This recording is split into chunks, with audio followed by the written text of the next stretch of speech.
Assalamualaikum warahmatullahi wabarakatuh. Apa kabar sobat-sobat semuanya? Semoga kalian semua dalam keadaan sehat jasmani dan rohani, tidak kekurangan satu apapun.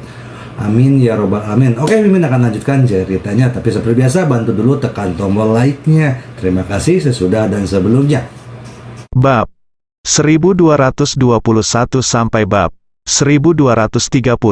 Ye Chen mengingat kembali proses berkenalan dengan Song Wanting dan merasa sangat aneh. Jika saya tidak pergi ke Jiking Hall dengan ayah mertua saya saat itu, maka saya secara alami tidak akan memiliki kesempatan untuk mendapatkan 9 kitab suci surgawi yang mendalam. Jika tidak ada 9 kitab suci surgawi yang mendalam, maka paling banyak dia adalah Tuan Muda Ye, bukan Tuan Ye. Sebaliknya, dia masih lebih memilih gelar Tuan Ye, karena Tuan Ye adalah 3 kata yang dia beli kembali dengan kekuatannya sendiri. Adapun Tuan Muda Ye, itu hanya latar belakangnya sendiri. Di balik 3 kata tersebut, Tuan Muda Ye mewakili yang penting bukan kemampuannya sendiri, tapi kemampuan keluarganya. Oleh karena itu, dia merasa bahwa ini semua adalah takdir. Saya memiliki takdir pertemuan dengan Song Wanting, dan saya juga memiliki takdir pertemuan dengan 9 Suan Tianjing. Jadi dia berkata kepada Song Wanting dengan wajah serius, "Orang bilang kenalan adalah takdir. Nyatanya, banyak hal sudah ditakdirkan dalam kegelapan. Maksudmu? Kita berdua ditakdirkan untuk ditakdirkan, kan?" "Iya." Ye Chen berkata sambil tersenyum, "Dibutuhkan 100 tahun untuk mengolah perahu yang sama. Tetapi perahu yang sama hanyalah nasib kenalan. Dari kenalan menjadi teman, bagaimana mengatakannya? Itu pasti 2 atau 300 tahun takdir, kan?" Song Wanting mengangguk ringan, dan berkata dengan lembut, "Tuan Ye, kamu selalu sangat misterius dalam kata-katamu. Apakah kamu percaya pada hal-hal seperti takdir dan takdir untuk seorang ahli sepertimu?" Ye Chen tersenyum dan berkata, "Aku tidak percaya sebelumnya. Tetapi setelah menemukan beberapa hal, aku perlahan mulai mempercayainya." Setelah berbicara, Ye Chen melambaikan tangannya. "Lebih baik tidak membicarakan hal-hal ini, tidak terlalu menarik, membicarakanmu. Nah, kamu sekarang adalah kepala keluarga Song, apa rencanamu selanjutnya?" Song Wanting berkata dengan serius, "Saya menjadi kepala keluarga, dan masih banyak orang yang tidak yakin. Jadi saya perlu waktu-waktu untuk terus memperkuat kepala saya jika keluarga dapat berkembang pesat di bawah kepemimpinan saya dan memungkinkan anggota keluarga lainnya mendapatkan lebih banyak uang. Maka saya yakin mereka juga akan mendukung saya." Ye Chen sedikit mengangguk, dan berkata dengan serius, "Pemikiranmu benar. Bagi kebanyakan orang, mereka hanya ingin menghasilkan lebih banyak uang." Setelah itu, Ye Chen berkata lagi, "Sekarang ini adalah masalah besar. Bagi keluarga Song, kesempatan, keluarga Wu jelas berada di kaki terakhirnya, dan status keluarga nomor 1 di selatan Sungai Yangtze telah dikosongkan, dan menurut saya sekarang adalah kesempatan yang baik bagi keluarga Song untuk bangkit." Song Wanting berkata, "Saya juga ingin keluar dan berlari lebih banyak selama ini. Lihat apakah kita dapat memperluas bisnis keluarga Song, dan yang terbaik adalah menemukan beberapa mitra baru." Ye Chen bertanya, "Apakah ada yang bisa saya lakukan untuk Anda? Jika Anda membutuhkan bantuan saya, Anda bisa mengatakannya." Song Wanting buru-buru berkata, "Tuan Ye, Anda telah membantu saya terlalu banyak, dan saya tidak dapat meminta Anda untuk membantu saya lagi.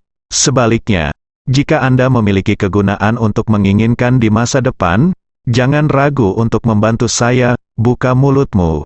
Ingin benar-benar berharap memiliki kesempatan untuk membalas kebaikanmu." Ye Chen berkata sambil tersenyum, "Kamu tidak perlu berbicara tentang membalas budiku semua waktu. Jika saya membutuhkan bantuan Anda di masa depan, saya pasti tidak akan sopan kepada Anda."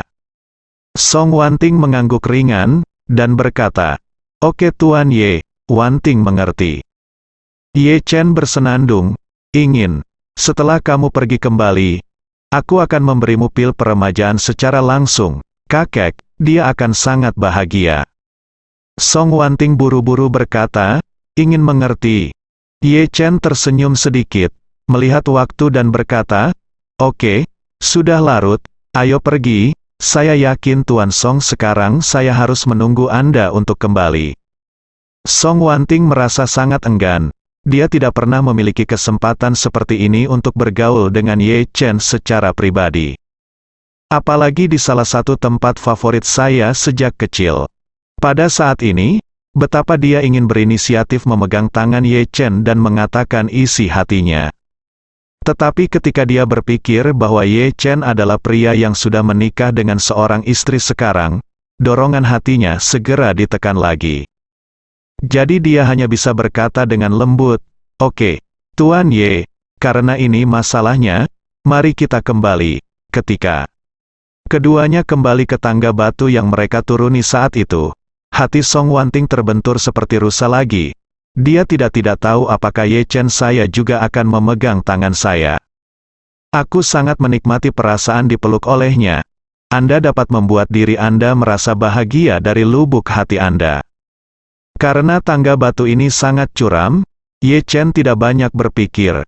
Jadi dia mengulurkan tangannya dan berkata kepadanya, biarkan aku membimbingmu. Song Wanting dipenuhi dengan rasa malu dan kegembiraan seorang wanita kecil, dan dia dengan senang hati mengulurkan tangannya, membiarkan Ye Chen memegang dirinya sendiri, dan dia sendiri dengan patuh mengikuti di belakang Ye Chen, berjalan selangkah demi selangkah. Di dalam mobil, wajah cantik Song Wanting masih memerah. Karena kegugupan dan rasa malunya, detak jantungnya jauh lebih cepat dari biasanya. Dia menyalakan mobil dengan panik, dan berkata kepada Ye Chen, Tuan Ye, maka Wanting akan membawamu pulang sekarang. Ye Chen mengangguk, dan Song Wanting mengemudikan mobil kembali ke jalan utama. Mobil menyeberangi sungai Yangtze dan sampai di gerbang area Thomson Yipin Villa. Setelah mobil berhenti, Ye Chen berkata kepada Song Wanting, terima kasih telah membawa saya kembali. Song Wanting buru-buru berkata, Tuan Ye, Anda tidak harus bersikap sopan.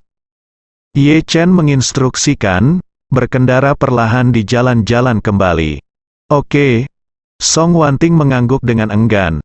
Melihat Ye Chen hendak membuka pintu untuk keluar dari mobil, hatinya tergerak, dan dia buru-buru berkata, Tuan Ye, tunggu sebentar. Ye Chen menarik tangannya untuk membuka pintu dan bertanya padanya, ada apa? Ada apa? Song Wanting berkata dengan malu-malu, aku masih punya hadiah yang ingin kuberikan padamu. Ye Chen berkata sambil tersenyum, hari ini adalah hari ulang tahunmu. Mengapa Anda menyiapkan hadiah untuk saya? Song Wanting berkata dengan sedikit malu-malu, ini hadiah istimewa.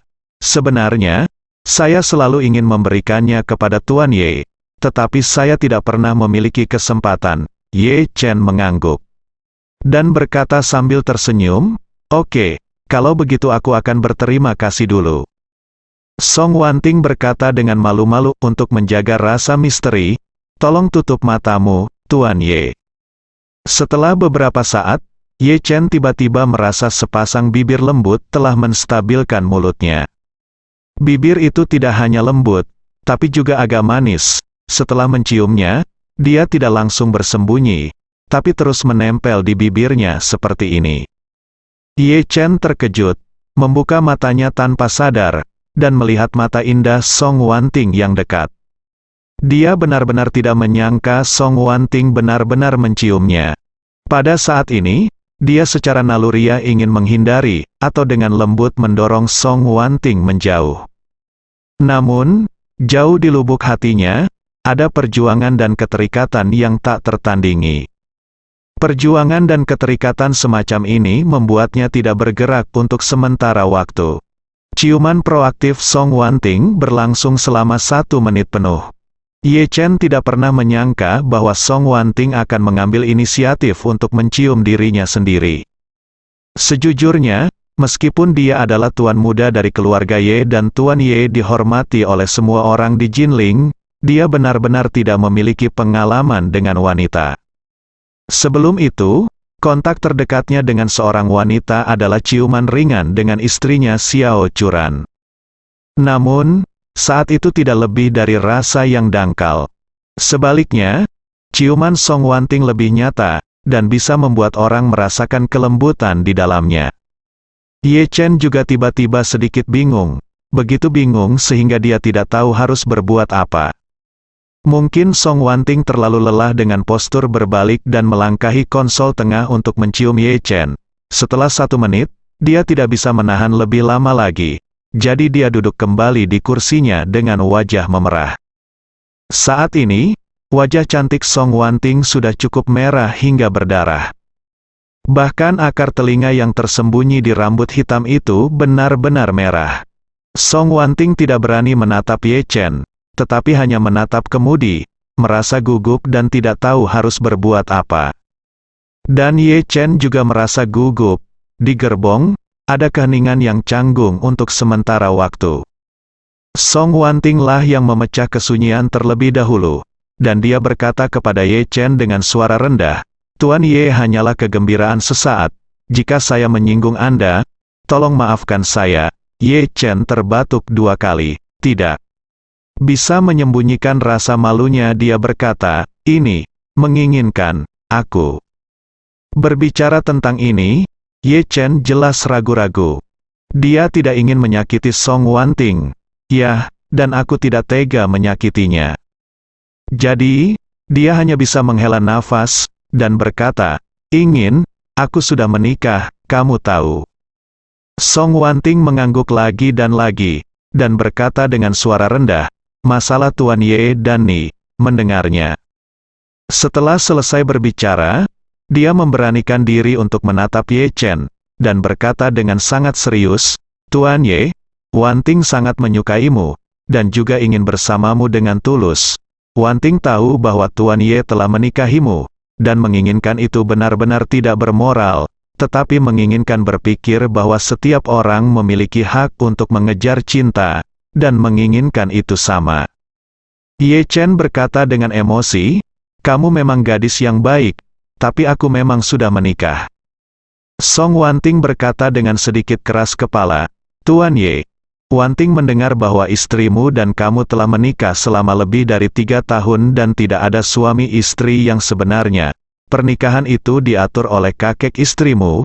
Wanting benar-benar tidak bisa cari tahu, mengapa Anda ingin mempertahankan pernikahan yang belum menikah selama lebih dari 3 tahun. Saat dia berbicara, emosinya berangsur-angsur menjadi gelisah, dan dia berkata dengan mata merah, "Sejak ingin bertemu Tuan Ye, dia merasa sedih untuk Anda. Tuan Ye, Jinling menghormati Anda sebagai naga sejati di dunia. Ini karena semua orang tahu bahwa Anda luar biasa, jauh lebih unggul dari orang biasa seperti Jinling, tetapi menginginkan tidak mengerti. Karena Anda telah kemampuan seperti itu, mengapa kamu bersikeras untuk bergabung dengan keluarga Xiao dan menjadi menantu laki-laki tanpa pernikahan de facto?" Ye Chen tersenyum kecut dan berkata, "Churan baik padaku.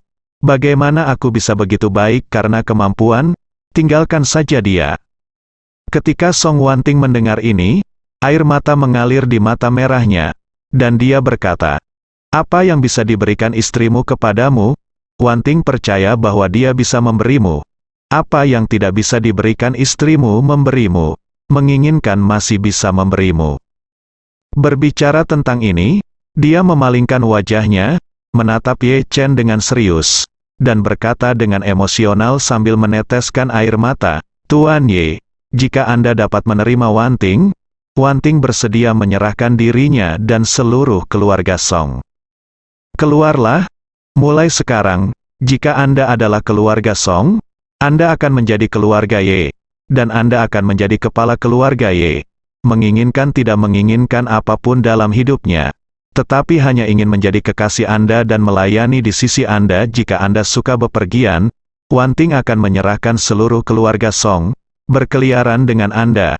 Jika Anda menyukai anak-anak, Wanting akan memberi Anda lebih banyak anak. Selama Anda bahagia, Wanting dapat melakukan apa saja." Ye Chen tidak bisa membantu dipindahkan, tidak peduli dari sudut pandang manapun. Song Wanting adalah satu dari sejuta atau bahkan satu dari sejuta keindahan. Dia tidak hanya luar biasa dalam penampilan, tetapi juga memiliki kepribadian yang sangat menyenangkan. Dia telah menerima pendidikan bangsawan yang sangat tinggi sejak dia masih kecil, dan kemampuannya juga luar biasa. Dapat dikatakan bahwa dia adalah model yang berbudi luhur dan berbudi luhur di antara para wanita kaya. Bahkan keluarga besar di Yanjing itu mungkin tidak dapat memupuk gadis-gadis luar biasa seperti itu. Oleh karena itu, adalah berkah saya sendiri bahwa gadis yang luar biasa seperti itu dapat jatuh cinta kepada saya. Tapi sayang sekali dia memang sudah menikah, dan perasaannya terhadap Xiao Churan masih sangat dalam di hatinya. Sama sekali tidak mungkin dia membiarkannya meninggalkannya seperti ini. Namun, melihat Song Wanting menangis, dia tidak tahan. Dia tidak ingin melihat Xiao Churan terluka, tapi dia juga tidak ingin melihat Song Wanting terluka. Untuk sesaat, dia benar-benar terjebak dalam dilema. Song Wanting terus menatapnya dengan penuh kasih sayang, mengharapkan jawabannya. Ye Chen terdiam sekitar 2 atau 3 menit, menghela nafas, dan berkata, "Ingin, aku tahu maksudmu, dan aku sangat berterima kasih, tapi aku benar-benar tidak bisa meninggalkan Churan, jadi tolong maafkan aku." Lagu Ingin Air. Mata yang baru saja berhenti meledak lagi dalam sekejap. Mata merah itu menatap Ye Chen, dan berkata dengan penuh kasih, "Tidak masalah. Tuan Ye, saya tahu, mungkin sulit bagi Anda untuk menerima saya, tetapi saya bersedia menunggu selamanya, bahkan jika lautnya kering dan bebatuan sudah busuk, dan langit sudah tua, aku rela menunggu selamanya." Ye Chen menghela nafas. "Mengapa menyia-nyiakan masa mudamu untukku? Ada terlalu banyak pria yang lebih baik dariku di dunia ini. Jangan bercanda tentangmu kebahagiaan seumur hidup, apalagi menjadi sombong." "Tidak, Song Wanting." Dengan tegas berkata, "Ini jelas bukan masalah kemauan, dan saya pikir tidak ada pria yang lebih baik di dunia ini selain Tuan Ye. Saya sangat keras kepala sejak saya adalah seorang anak. Apakah saya menyukai sesuatu atau seseorang, selama kamu menyukainya, kamu tidak akan pernah mengubahnya lagi." Saat dia berbicara, dia mengangkat pergelangan tangannya, memperlihatkan gelang tua peninggalan ibunya, dan berkata dengan serius, "Seperti gelang ini, lebih indah di rumah daripada di rumah. Saya tidak tahu berapa banyak gelang yang lebih mewah dan tak ternilai di sana, tapi saya tidak suka satupun. Saya hanya suka tali ini, dan saya suka untuk sisa hidup saya, dan saya tidak akan pernah menyerah di tengah jalan, atau mengubah niat awal saya." Ye Chen berkata dengan tulus. "Ingin? Anda berusia 26 tahun hari ini, dalam keluarga besar, Anda telah mencapai usia terbaik untuk pernikahan. Dalam 2 hingga 3 tahun ke depan, Anda harus menemukan pria yang baik untuk dinikahi. Letakkan hatimu pada pria seperti saya, itu tidak layak, apalagi saya pria yang sudah menikah." Song Wanting berkata, menginginkan. "Adalah bersedia menunggu." Ye Chen menghela nafas. "Apa yang kamu tunggu untukku? Apakah kamu menungguku untuk bercerai? Tapi bagaimana jika aku tidak bercerai di masa depan?" Song Wanting berkata dengan keras kepala, ingin mau menunggu. Ye Chen tidak punya pilihan selain mengatakan, mundur selangkah dan katakan, "Bahkan jika saya bercerai, Anda adalah keluarga Nona Song yang bermartabat, menikahi saya, pria kawin kedua, Anda tidak takut orang lain akan menertawakannya, kamu menginginkan." Song Wanting menggelengkan kepalanya dan berkata, "Tidak takut, selama Tuan Ye tidak menyukai menginginkan tidak takut menjadi kekasihmu. Selama aku bisa bersamamu, bahkan jika seluruh dunia datang untuk menyodok punggung Wanting tidak takut." Untuk Song Wanting, Ye Chen merasa sangat tidak berdaya. Saya benar-benar tidak menyangka dia bisa begitu perhatian pada dirinya sendiri, dan pada saat yang sama, dia juga tidak menyangka bahwa karakternya begitu keras kepala. Saya tidak ingin memprovokasi dia benar dan salah, tetapi saya tidak bermaksud mempermainkannya. Sekarang, Dia memiliki kasih sayang yang begitu dalam pada dirinya sendiri, dan dia bukannya tanpa tanggung jawab. Tapi dia sendiri tahu betul bahwa hal-hal seperti perasaan tidak akan pernah bisa diselesaikan dalam semalam. Jadi Ye Chen hanya bisa menghiburnya dan berkata, "Mari kita bicarakan masalah ini nanti. Mari kita saling memberi waktu." Song Wanting menatapnya dengan gugup, dan bertanya dengan lembut, "Kamu tidak akan mau berbicara dengan Wan mulai sekarang, apakah kamu Ting? Apakah kamu akan dengan sengaja mengasingkan ingin di masa depan?" Ye Chen berkata sambil tersenyum, "Kenapa? Aku juga bukan orang seperti itu. Tidak mungkin aku mengasingkanmu hanya karena kamu bilang kamu menyukaiku." Song Wanting berkata, kemudian dia menghela nafas lega, dan berkata, "Sebenarnya Wanting sudah melakukannya, dan butuh waktu lama untuk mewujudkan mimpi ini. Apalagi 10 tahun atau 8 tahun, bahkan 20 tahun, di Wanting's eyes, tidak terlalu panjang. Hanya ada satu permintaan, yaitu apapun yang terjadi, jangan sengaja mengasingkan Wanting, meski tidak suka Wanting. Tolong perlakukan Wanting sebagai teman Anda seperti sebelumnya." Ye Chen berkata dengan serius, "Jangan khawatir, aku tidak akan pernah kami akan mengasingkanmu, seperti sebelumnya, kami masih seperti sekarang." Song Wanting sedikit mengangguk. Ye Chen menghela nafas, dan berkata, "Oke, sudah larut, aku harus pulang. Kamu juga harus pulang lebih awal." Song Wanting bersenandung, dan berkata, "Selamat malam, Tuan Ye. Terima kasih atas hadiah hari ini di sini, dan pil peremajaan yang kamu berikan kepada Wanting." Ye Chen melambaikan tangannya sambil tersenyum, "Kamu tidak harus bersikap sopan. Aku akan kembali dulu, kamu mengemudi perlahan." Setelah berbicara, Ye Chen membuka pintu dan hendak keluar dari mobil. Song Wanting buru-buru memanggilnya, "Tuan Ye." Ye Chen berbalik dan menatapnya, "Apakah ada yang lain?" Song Wanting tersipu dan berkata dengan malu-malu, "Bukan apa-apa. Wanting hanya ingin memberitahumu bahwa itu adalah ciuman pertama Wanting tadi." Bahkan Ye Chen tersipu malu, sedikit dari kata-katanya. Dia tidak menyangka Song Wanting masih menyimpan ciuman pertamanya, bahkan memberikannya pada dirinya sendiri. Seperti kata pepatah, paling sulit untuk menerima anugerah kecantikan, terutama untuk pria yang penyayang dan saleh seperti dia. Dia tidak tahu harus berkata apa untuk menanggapi Song Wanting. Dia terdiam sesaat, dan berkata dengan tulus terima kasih. Song Wanting tersenyum manis dan malu-malu, dan berkata, "Tuan Ye, maka Wanting akan pergi pertama." Keluar dari mobil, menyaksikan Song Wanting pergi dari Tang Chen Yipin, berdiri di sana selama lebih dari 10 detik sebelum berbalik dan memasuki gerbang Tang Chen Yipin. Ketika dia kembali ke rumahnya, istrinya Xiao Churan telah selesai mencuci dan sedang berbaring di kamar sambil membaca buku. Melihat Ye Chen kembali, Xiao Churan bertanya sambil tersenyum, "Pesta ulang tahun temanmu? Bagaimana?" Xiao Churan tidak menemukan sesuatu yang salah dengan Ye Chen. Dia meletakkan buku di tangannya, menatap Ye Chen, dan berkata dengan sedikit malu, "Suamiku, bisakah aku menanyakan sesuatu?" Ye Chen buru-buru berkata, "Mengapa kamu begitu sopan dengan suamiku? Katakan saja apapun yang kamu mau." Xiao Churan berkata, "Aku punya teman sekolah menengah yang akan menikah sebentar lagi, dan dia datang ke studioku hari ini untuk mengirimiku undangan. Bisakah kamu pergi denganku saat waktunya tiba?" Marvin Ye tersenyum dan berkata, "Tentu saja, laki-laki atau perempuan?" "Perempuan," Xiao Churan berkata. "Saat kami duduk di kelas 3 sekolah menengah, kami berada di meja yang sama sebentar."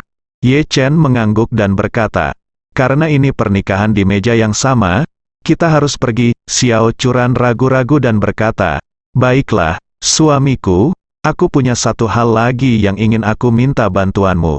Ye Chen berkata, "Katakan saja." Xiao Churan berkata dengan serius, "Kehidupan teman sekolah menengah ini tidak terlalu baik. Keluarga selalu lebih menyukai anak laki-laki daripada perempuan, dan mereka tidak terlalu peduli padanya. dan dia menikah dengan seorang anak kali ini, jadi keluarga suaminya jangan terlalu memikirkan dia. Hari ini, dia ingin saya memohon agar saya mengemudikan BMW saya untuk menjadi mobil utama untuk pernikahannya. Dia mungkin berpikir bahwa mobil BMW sudah sangat mewah, tetapi Anda juga tahu bahwa ketika Anda menikah di kota, mobil utama tim pernikahan setidaknya sama. Tidak ada BMW seri 5 yang dimulai dengan mobil mewah seharga lebih dari 1 juta.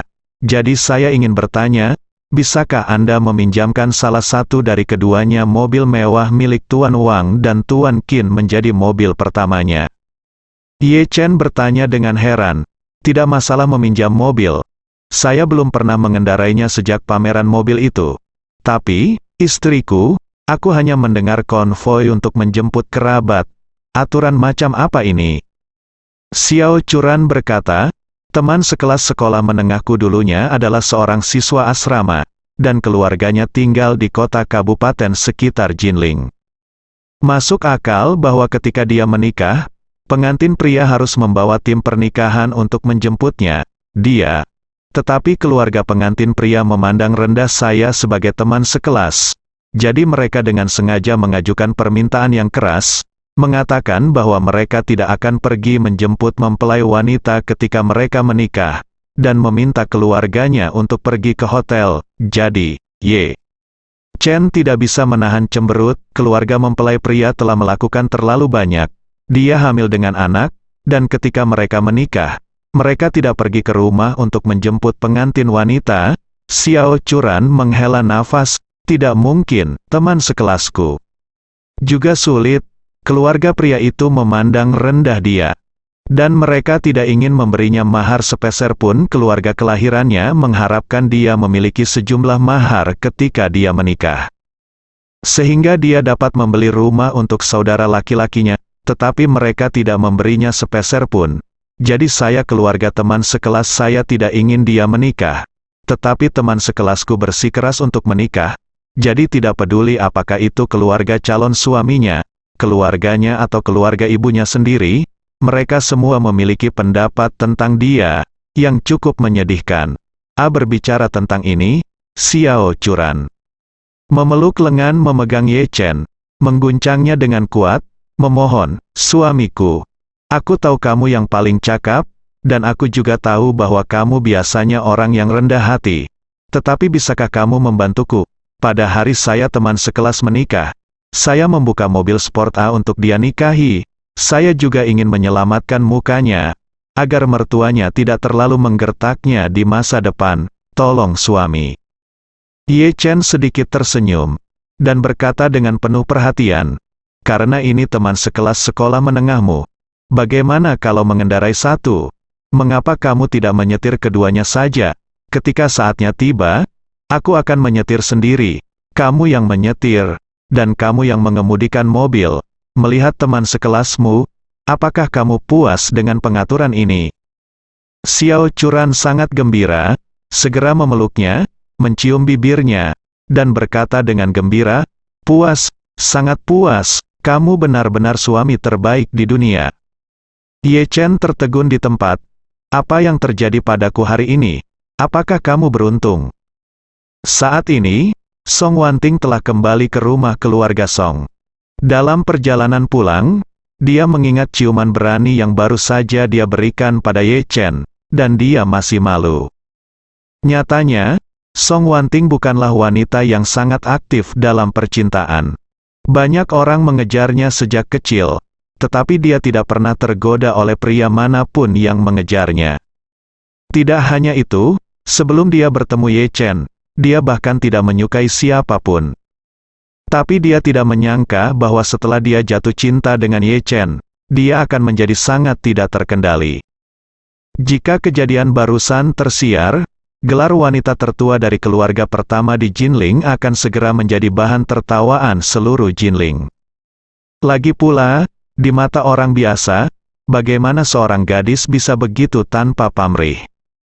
Terlebih lagi, apa yang dia ambil inisiatif untuk diberikan kepada Ye Chen adalah ciuman pertama yang dia simpan selama 26 tahun. Namun, Song Wanting tidak menyesalinya sama sekali. Pada saat yang sama, dia juga memutuskan dalam hatinya bahwa dia akan menggunakan waktu dan tindakan praktis untuk membuktikan kepada Ye Chen bahwa semua yang dia katakan berasal dari lubuk hatinya, dan jika dia berkata dia bersedia menunggunya, dia akan melakukannya, pasti menunggu selamanya. Kembali ke rumah, begitu Song Wanting mengemudikan mobil ke halaman, Bo Yu bergegas maju dan berkata dengan hormat, "Nona, Anda dapat memarkir mobil di sini. Saya akan membantu Anda memarkirnya di garasi." Song Wanting berkata. "Tidak Paman Yu, saya bisa mampir sendiri, Anda bisa pergi dan melakukan pekerjaan Anda." Paman Yu buru-buru berkata, "Ada apa, Nona? Anda sekarang adalah kepala keluarga Song, dan banyak hal akan diserahkan kepada pelayan kami di masa depan, lakukan saja." Kemudian, Bo Yu berbisik lagi, "Nona, Tuan masih menunggumu." Setelah mendengar bahwa kakeknya masih menunggunya, Song Wanting buru-buru mengangguk dan meninggalkan mobil ke Yubo mengambil tasnya dan berjalan masuk ke dalam rumah. Saat ini, di ruang tamu keluarga Song, semua anggota keluarga Song sedang duduk tegak. Meskipun pesta ulang tahun Song Wanting telah selesai, Tuan Song tidak mengatakan untuk pergi, tidak ada yang berani pergi. Dan siapapun yang peduli akan menemukan bahwa Tuan Song tidak duduk di kursi utama kali ini. Desain ruang pertemuan keluarga Song mirip dengan ruang konferensi perusahaan besar. Terdapat kursi utama tepat di depan, dan terdapat 18 kursi di sisi kiri dan kanan kursi utama. Biasanya, Tuan Song harus duduk di satu-satunya kursi utama. Tapi kali ini, dia justru memilih duduk di sisi kanan kursi utama. Semua orang tahu betul bahwa dia meninggalkan kursi utama ke Song Wanting. Song Honor dan ayahnya Song Tianming duduk berhadapan dengan lelaki tua itu dengan wajah kosong. Apa yang terjadi malam ini seperti mimpi buruk bagi ayah dan anak. Dan mimpi buruk ini belum terbangun, dan tidak mungkin untuk bangun. Tuan Song ingin membantu Song Wanting ke atas, bahkan jika ayah dan anak itu ingin menghentikannya, mereka tidak memiliki kemampuan untuk menghentikannya. Lagi pula, Tuan Song saat ini kuat secara fisik dan energi. Dia tidak hanya memiliki penilaian yang kuat, tetapi juga memiliki kemampuan kontrol yang kuat. Dalam hal ini, meskipun ayah dan anak memiliki pendapat yang bagus, mereka tidak dapat melanggar keputusan orang tua itu. Selama dia ada, Song Wanting akan mendapat dukungan yang kuat. Dan yang membuat mereka semakin putus asa adalah bahwa Tuan Song sudah sakit parah sebelumnya, tetapi sekarang dia sehat seperti pria paruh baya. Ini juga berarti harapan hidup orang tua itu setidaknya 10 atau 20 tahun. Meskipun Song Wanting masih muda sekarang, lelaki tua itu membantunya menunggang kuda dan mencoba yang terbaik untuk mengawalnya. Dalam beberapa tahun, Song Wanting akan dapat membangun kepala keluarga Song yang sebenarnya. Saat itu, akan sangat sulit untuk melibatkan Song Wanting lagi. Seperti yang kita semua tahu, seperti kaisar yang memperebutkan kekuasaan di zaman kuno, waktu terbaik untuk memberontak adalah ketika kaisar baru naik tahta dan fondasinya tidak stabil. Sama seperti Zhu Di, Raja Yan di dinasti Ming, memanfaatkan fondasi Kaisar Jianwen yang tidak stabil, dia memberontak dan merebut kekuasaan dalam satu gerakan. Namun, masalah langsungnya adalah Song Wanting bukanlah Kaisar Jianwen. Ketika Kaisar Jianwen naik tahta, lelaki tua Zhu Yuanzhang sudah mati. Jika Zhu Yuanzhang masih hidup, dengan 10 keberanian Zhu Di, dia tidak akan berhasil memberontak. Sekarang, Tuan Song hidup dengan baik. Ini membuat Song Tianming dan Song Honor sangat tertekan. Saat ini, mereka tidak memiliki cara untuk mengubah keputusan lelaki tua itu. Jadi mereka hanya dapat menahannya untuk sementara, dan kemudian mencari peluang secara rahasia. Melihat Song Wanting masuk, Tuan Song berkata sambil tersenyum, "Kepala generasi baru keluarga Song kita telah kembali, ingin cepat datang dan duduk di kursi utama." Su Wanting mengira hanya kakeknya yang menunggu dia, tapi dia tidak menyangka seluruh keluarga Song ada di sana. Dia sedang menunggu dirinya sendiri, dan dia tidak pernah menyangka kakeknya akan menyerahkan kursi utama untuk dirinya sendiri, yang membuatnya sedikit tersanjung. Jadi Song Wanting buru-buru melambaikan tangannya dan berkata, "Kakek, kamu harus duduk di kursi utama, dan aku akan duduk di sebelahmu, Tuan tua." Song berkata sambil tersenyum, "Aku bukan lagi kepala rumah, jadi bagaimana saya bisa duduk di kepala rumah? Lalu bukankah itu makanan vegetarian untuk mayat?"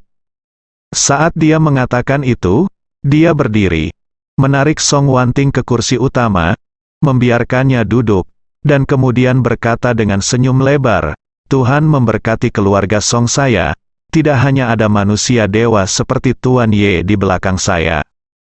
Untuk membantu keluarga Song saya, ada juga junior yang luar biasa seperti ingin membimbing keluarga menuju kejayaan yang lebih besar. Saya percaya bahwa dalam beberapa tahun, kekuatan keluarga Song akan meningkat pesat, selain Song Tianming dan Song Rongrong dan putranya, Yang." Hadir lainnya keluarga Song bertepuk tangan dengan antusias. Mereka juga telah menemukan alasan untuk ini.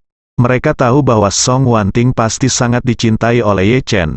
Jika tidak, Ye Chen tidak akan pernah membantunya berkali-kali, dan hanya untuk pil peremajaan, dia memberinya 2 demi wajah. Anda harus tahu bahwa pil peremajaan yang satu ini dijual ke Li Tailai seharga 2 miliar yuan, dan nilai sebenarnya dari kedua pil peremajaan tersebut setidaknya 4 miliar yuan, bukan? Sekarang Song Wanting adalah kepala keluarga. Ye Chen pasti akan membantunya lebih banyak di masa depan dengan bantuan dan dukungan Ye Chen. Keluarga Song secara alami akan menjadi lebih baik dan lebih baik. Melihat semua orang bertepuk tangan dengan penuh semangat, Tuan Song merasa sangat lega. Yang paling dia takuti adalah Song Wanting tidak akan bisa meyakinkan publik setelah menjadi kepala keluarga. Begitu orang-orang di bawah memiliki mentalitas pemberontak dan pemberontak terhadap Song Wanting, itu akan menjadi masalah besar bagi Song Wanting. Tapi untungnya, dia diberkati oleh Halo Tuan Ye Chenye, dan dia ada di sini untuk menenangkan suasana untuknya, jadi posisinya sebagai patriark pasti akan sangat stabil. Memikirkan hal ini, lelaki tua itu tidak bisa menahan senyum dan desahan. "Menurut pendapat saya, keluarga Song kami mungkin menjadi keluarga pertama di selatan Sungai Yangtze dalam waktu singkat. Jika Wanting cukup beruntung untuk menjadi milik Tuan Ye istri, maka keluarga Song saya pasti bisa naik dengan angin yang sama dalam 1 hari, dan terbang hingga 90.000 mil." Song Tianming, yang diam selama ini, berkata dengan cemas saat ini, "Ayah, jangan lupa, hari ini kami telah memprovokasi Kong Delong dari keluarga Kong, dan kami belum tahu bagaimana keluarga Kong akan berurusan dengan kami selanjutnya." Tuan Song berkata dengan dingin, "Dengan Tuan Ye di sini, saya tidak akan panik bahkan jika saya menyinggung lelaki tua dari keluarga Kong, apalagi tuan muda ketiga dari keluarga mereka." Pada saat ini, Bandara Internasional Yanjing larut malam. Jet pribadi Kong Delong mendarat di Bandara Yanjing. Sepanjang jalan, dia khawatir karena menelan kalung rubi. Dia takut kalung itu akan menyebabkan penyumbatan usus di perutnya, bahkan Daluo Jinxian pun tidak akan bisa menyelamatkannya. Untungnya, dia akhirnya mendarat dengan selamat di Yanjing. Begitu pesawat mendarat langsung meluncur ke hanggar, dan di hanggar ambulans sudah menunggu di sini. Keluarga Kong memiliki kekuatan luar biasa di Yanjing, dimulai dengan aset minimal 500 miliar, sehingga mereka tidak hanya memiliki tim dokter dan ahli kesehatan sendiri, mereka bahkan memiliki rumah sakit pribadi sendiri. Ambulans yang datang menjemputnya di bandara dikirim oleh rumah sakit keluarga Kong. Ambulans juga tiba dengan wakil presiden rumah sakit dan beberapa ahli usus. Mendengar tuan muda ketiga menelan batu delima yang tidak lebih kecil dari telur, dan juga memakai kalung, para ahli di rumah sakit keluarga Kong cukup gugup. Karena menelan benda asing merupakan hal yang sangat berbahaya. Apalagi menelan benda yang lebih besar dan bentuknya lebih rumit, faktor risikonya akan lebih besar. Kalung tidak seperti batu biasa. Jika Anda baru saja menelan batu rubi, dan batu permata itu dipoles dan dibulatkan, maka pada dasarnya masalahnya tidak akan terlalu besar, tetapi masih ada dasar platinum yang tertanam di bawah batu permata tersebut. Masalah besar, mudah tersumbat di usus, jika tidak bisa dikeluarkan dengan buang air besar biasa, saya khawatir harus dioperasi. Kong Delong terbaring di ambulans, dan ketika dia mendengar bahwa dia mungkin perlu dioperasi, wajahnya langsung menjadi sangat jelek. Dia tidak dapat menahan diri untuk bertanya kepada ahli, apakah tidak ada cara lain selain operasi? Saya belum pernah menjalani operasi sejak saya dewasa. Pakar buru-buru berkata, Tuan muda, jangan khawatir. Mari kita kembali ke rumah sakit dan melakukan CT untuk melihat di mana kalung itu sekarang. Jika belum mencapai saluran usus, maka kita bisa menunggu lebih lama. Mari kita lihat apakah itu dapat dikeluarkan dengan sendirinya. Tetapi jika sudah ada di saluran usus dan tampaknya tidak dapat dikeluarkan dengan sendirinya, maka kita hanya dapat melakukan operasi. Kong Delong sangat tertekan dan bertanya, jika Anda benar-benar membutuhkan operasi, berapa lama untuk pulih? Pakar berpikir sejenak dan berkata, jika Anda ingin mengeluarkan sesuatu dari saluran usus, Anda harus benar-benar beristirahat di tempat tidur setidaknya setengah jam bulan setelah operasi. Diperlukan setidaknya 3 bulan untuk bangun dari tempat tidur setelah luka sembuh, dan Anda tidak dapat melakukan aktivitas berat. Diperlukan setidaknya 3 bulan untuk pulih sepenuhnya. Ketika Kong Delong mendengar itu, dia benar-benar akan berbaring di tempat tidur selama setengah bulan dan pulih selama 3 bulan, dia sangat kesal. Dia mengertakkan gigi dan bertanya, berapa lama saya akan berhubungan seks? Pakar itu berkata dengan malu-malu, seks adalah olahraga berat, dan bagian gerakan utamanya adalah pinggang dan perut. Setelah operasi perut Anda, hal terpenting yang harus dihindari adalah seks. Setidaknya ini akan tersedia setelah 3 bulan. Rumput Kong Delong sangat tertekan. Bocah ini adalah embrio seks asli.